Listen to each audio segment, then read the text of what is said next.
Hello everyone, welcome back to my channel. ఈ recipe వచ్చేసి మా అమ్మమ్మ నాకు నేర్పించింది. సొరకాయ గారెలు. ముందుగా అయితే వరిపిండి తీసుకోవాలి. తీసుకున్న తర్వాత అందులో సొరకాయ తురుము అయితే వేసుకోవాలి. నేను ఇక్కడ చిన్న సొరకాయ అయితే తీసుకున్నాను. అదేవిధంగా కట్ చేసిన ఉల్లిపాయ ముక్కలు, కట్ చేసిన కరివేపాకు, కట్ చేసిన కొత్తిమీర, కొద్దిగా అల్లం వెల్లుల్లి పేస్ట్, సరిపడా కారం, సరిపడా ఉప్పు కూడా వేసుకోవాలి.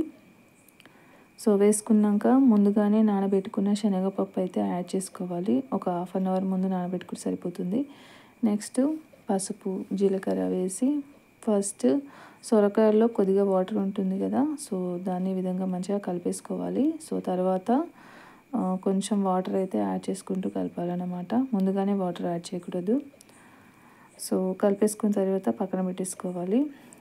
ఆయిల్ హీట్ ఎక్కిన తర్వాత ఈ విధంగా చిన్న చిన్న అప్పాల్లాగా చేసుకొని లో ఫ్లేమ్లో డీప్ ఫ్రై చేసుకోవాలన్నమాట. కొంచెం టైం పడుతుంది.